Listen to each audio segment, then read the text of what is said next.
فقد قال رسول الله صلى الله عليه وآله وسلم ورأيت رجلا من أمتي قد هوت صحيفته قبل شماله فجاءه خوفه من الله عز وجل فأخذ صحيفته فجعله في يمينه۔ گناہان کبیرہ کے سلسلہ میں ترک الصلاۃ کے موضوع پر گفتگو ہو رہی تھی، اور ایک نسبتاً طولانی حدیث مبارک جو سرکار دو عالم صلوات اللہ علیہ وآلہ سے عبدالرحمن بن سمرہ نے روایت کی، اس کی تلاوت کر رہا تھا، جس میں مختلف اعمال خیر کے نتائج اور قیامت والے دن ان کے اثرات سے گفتگو ہو رہی تھی۔ اسی سلسلہ میں ابھی چونکہ کچھ جملات اس حدیث مبارک کے باقی ہیں، انہیں پڑھ دیا جائے تاکہ حدیث مکمل پڑھی جائے۔ حضرت ارشاد فرمایا کہ میں نے اپنی امت میں سے ایک شخص کو دیکھا کہ جس کا نامہ اعمال اس کی بائیں جانب گرا ہوا ہے یا جھکا ہوا ہے۔ اسی اثناء میں فجاءہ خوفہ من اللہ عز وجل، اس اثناء میں اس شخص کا جو خوف الہی تھا، اللہ سے وہ جو ڈرتا تھا، وہ خوف آگے بڑھتا ہے۔ فاخذ صحیفتہ، اور اس کا صحیفہ نامہ اعمال پکڑتا ہے، فجعلہا فی یمینہ، اس کا وہ صحیفہ اور نامہ اعمال اس کے دائیں ہاتھ میں پکڑا دیتا ہے۔ قرآن کریم اور احادیث مبارکہ کہ بیان کردہ حقیقتوں کے مطابق جن کا صحیفہ ان کے بائیں ہاتھ میں دیا جائے گا وہ بہت خسارے میں ہوں گے۔ بائیں ہاتھ میں اعمال کا صحیفہ دینے کا مطلب یہ ہے کہ یہ اب نعمتوں والی جگہ پر جانے کا استحقاق نہیں رکھتا، اور جنہیں دائیں ہاتھ میں صحیفہ دیا جائے گا اس بات کی علامت ہوگی کہ آپ کے لیے آئندہ کا جو سفر ہے وہ بڑا پر آسائش ہے، نعمتوں والا ہے۔ تو بائیں طرف اس کے نام اعمال کا گرنا یہ اس بات کی علامت سمجھی جائے گی کہ گویا کہ اس کے لیے آگے والا خطرناک راستہ موجود تھا، لیکن حق تعالیٰ سے اس کا خوف اس پرخطر مقام پر آگے بڑھتا ہے اور اس کا نام اعمال بائیں طرف سے اٹھا کر اس کے دائیں ہاتھ میں دے دیتا ہے۔ خوف الہی۔ انسان جب پیدا ہوتا ہے، پیدا ہونے سے لے کر آخری سانس تک بہت سی چیزوں سے ڈرتا ہے، بلکہ ساری زندگی ہی ڈر ڈر کے گزارتا ہے۔ پہلے والدین سے، بڑوں سے ڈرتا ہے، معاشرے سے ڈرتا ہے، آفس میں اپنے افیسوں سے ڈرتا ہے، پھر گھر میں خاتون تشریف لاتی ہے تو اس سے ڈرتا ہے، پھر بچے پیدا ہو جاتے ہیں تو پہلے تو ان سے پیار کرتا ہے، جب بچوں کا دماغ کام کرنا شروع کر دیتا ہے تو پھر بچوں سے ڈرنا شروع کر دیتا ہے۔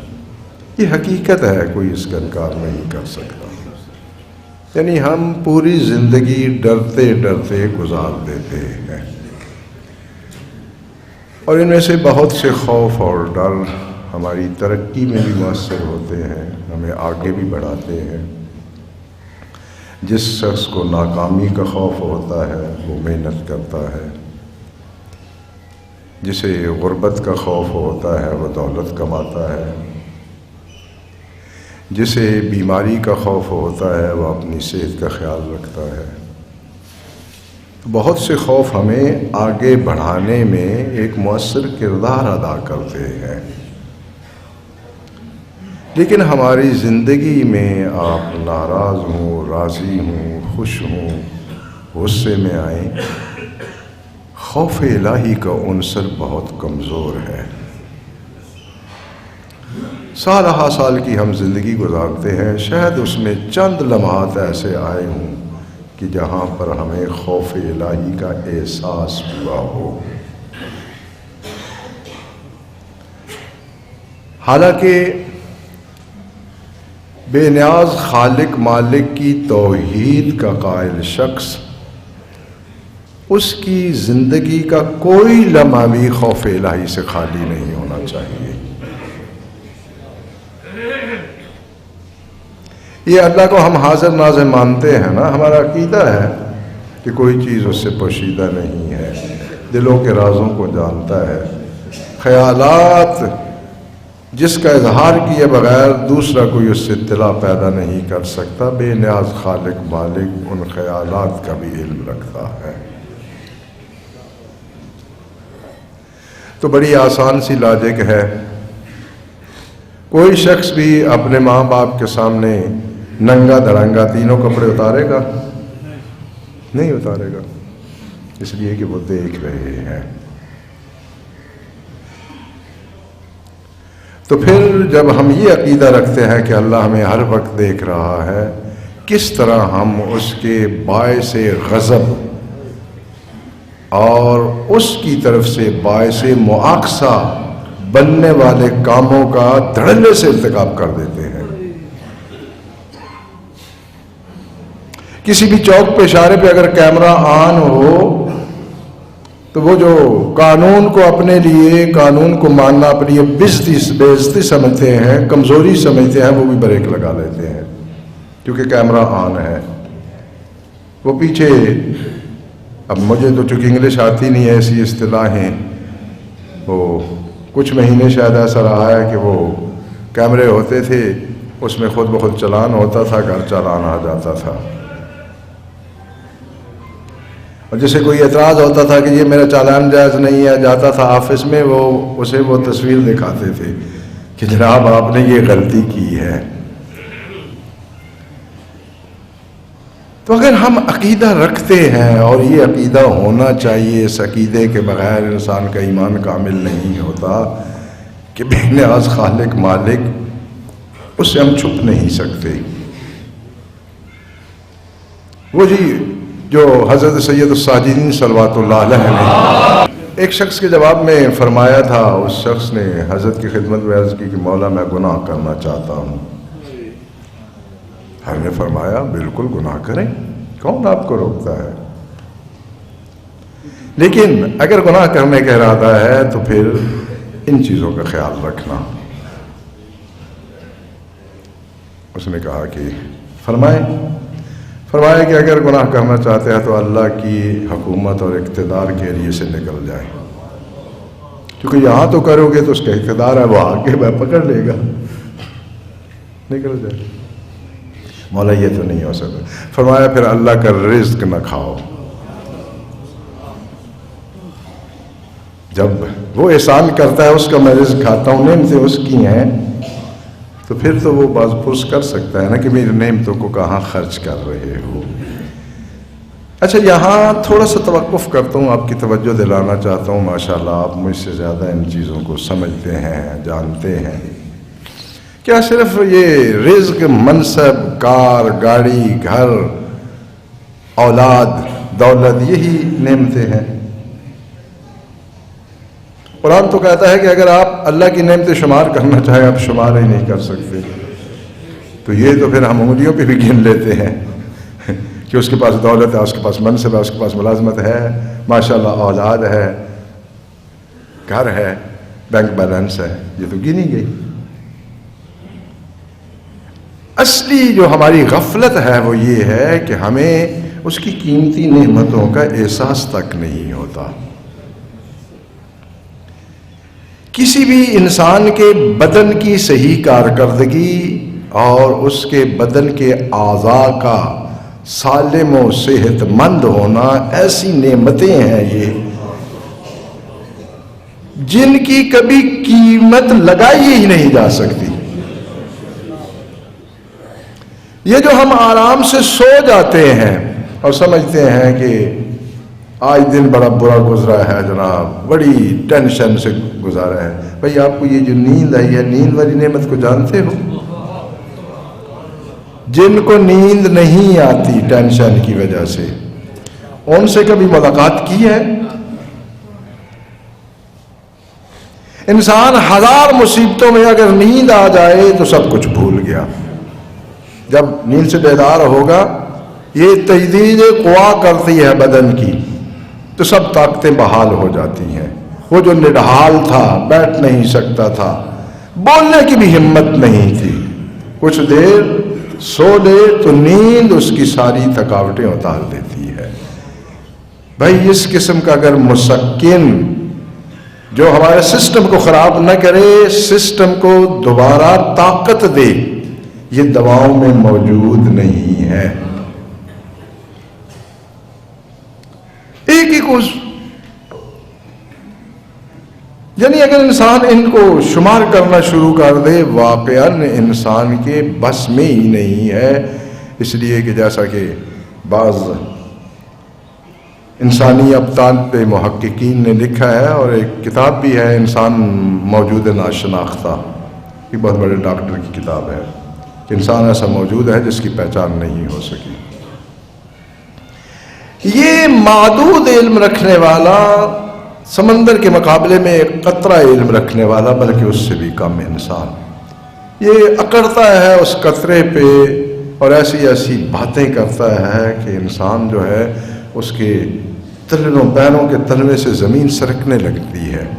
آپ جانتے ہیں کہ بہت سے یورپ میں یہ تجربے کیے گئے ہیں، یہ جو گلے میں خاص قسم کے گلینڈ ہوتے ہیں، کیا ہوتے ہیں، غدے ہوتے ہیں، حدودیں ہوتی ہیں، انہیں نکال دیا جاتا تھا کہ یہ بڑا مسئلہ بناتے ہیں، یہ ان بیلنس کرتے ہیں، یہ کرتے ہیں. پتہ چلا بعد میں جن کی یہ نکال دی گئیں کہ تو کینسر کا حملہ زیادہ ہو جاتا ہے.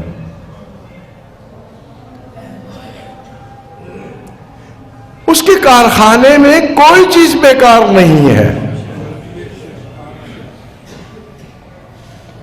یہ انسان ہے جو اپنی جہالت کی وجہ سے بعض چیزوں کو بیکار سمجھنے لگتا ہے. پورے نظام میں ہر چیز کی ضرورت ہے، اس نے بغیر ضرورت کے کوئی چیز خلق ہی نہیں فرمائی ہے. ہماری زندگیوں میں سب سے بڑا مسئلہ یہ ہے کہ وہ جو پنجابی میں کہتا ہے کہ مکہ نزدیک ہے یا اللہ نزدیک. یہ دیکھیں یہ جملہ کیسا ہے، مکہ نزدیک ہے یا اللہ نزدیک. کہاں آپ نے تقابل کر دیا. امیر المومنین علیہ السلام نے اپنی مصیبت کا ایک جو تذکرہ کیا ہے بڑا عجیب ہے. نزلنی الدار ثم نزلنی حتی قیل علی و معاویہ. زمانے نے مجھے اتنا پست کیا کہ کہا گیا علی اور معاویہ میرے برابر امیر شام کو رکھ دیا گیا. یہ بھی اسی کی طرح کی بات ہے کہ مکہ نزدیک ہے یا اللہ. بے وقوف احمد، یہ کون سی کرنے والی بات ہے. اور بہت سے خدا پرست کہہ رہے تھے جی مکہ نزدیک ہے. خوف الہی جن دلوں میں نہیں ہوتا وہ دل ویران ہوتے ہیں. اور یہ کوئی عجوبہ یا ممنوع پھل نہیں ہے. آپ سے پوچھتا ہوں، آپ کی اطلاعات کیا کہتی ہیں؟ انبیاء اوصیاء صلوات اللہ علیہ مجمعین کے دل میں اللہ کے خوف سے زیادہ بھی کسی چیز کا خوف ہوتا تھا؟ تو پھر اگر یہ چیز ممنوع ہے تو ان کے دل میں کیسے تھی؟ باقاعدہ خوف الہی سے گریہ فرماتے تھے. حضرت صدیقہ طاہرہ صلوات اللہ علیہ مسجد نبی کی ایک دیوار تھی، اس طرف اہل بیت کا کی مسکن تھا، اس طرف مسجد نبی تھی۔ سرکار دو عالم نے ایک آیہ مجیدہ اور سورہ کے نازل ہونے پہ قیامت کے روز کے مناظر کا تذکرہ کیا۔ دیوار کے اس طرف سرکار کی لاڈلی وہ مناظر سن رہی تھی، اتنی متاثر ہوئی کہ گریہ کرنا شروع کر دیا۔ اپنے آنسوؤں کو محفوظ کیا اور فرمایا کہ جب میں دفن کیا جائے میرے کفن میں یہ آنسو رکھنا کہ اس کی بارگاہ میں پیش کر سکوں کہ میں تیرے خوف سے یہ آنسو بہاتی رہی ہوں۔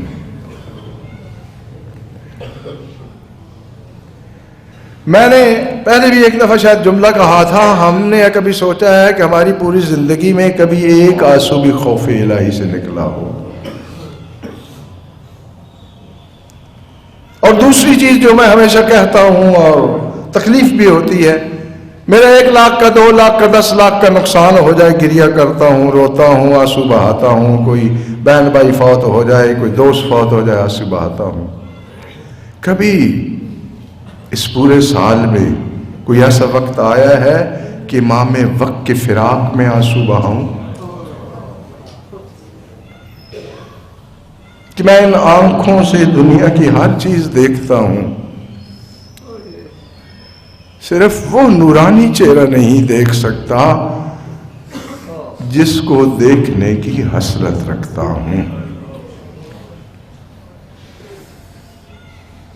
خدا را ہر روز نہیں کر سکتے تو کبھی تو تنہائی میں بیٹھ کے یوسف زہرا کے ہجر میں گریہ کریں۔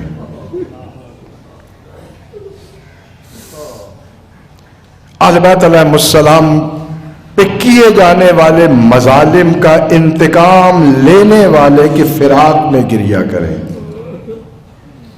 کبھی تو اس حسرت میں مبتلا ہوں کہ کاش ہماری گناہگار آنکھیں بھی اس نورانی چہرے کی ایک دفعہ زیارت کر لیں۔ اسی طرح کبھی کبھی خوف الہی سے بھی آنسو بہانے کی عادت بنائیں۔ یہ 2 آنسو بہت قیمتی ہیں، ایک وہ آنسو جو خوف الہی سے انسان سے نکلیں اور ایک وہ آنسو جو نواسہ رسول کے غم میں نکلیں۔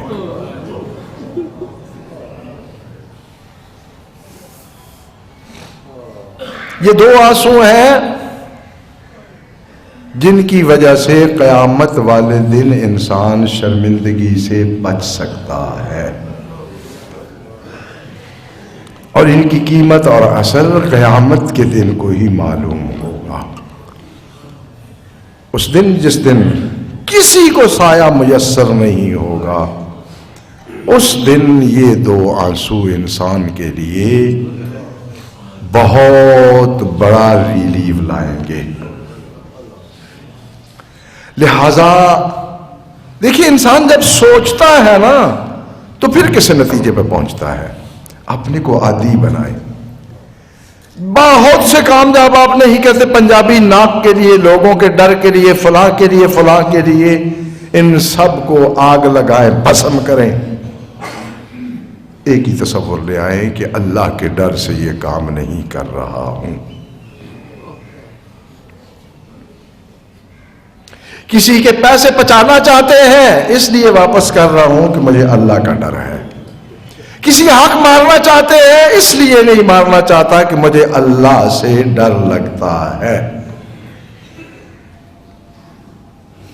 میں خوف الہی میں مبتلا ہوں، اس لیے میں نے کسی پہ ظلم نہیں کرنا، کسی کا حق نہیں مارنا، کسی کے خلاف اپنی زبان آزادی سے استعمال نہیں کرنی۔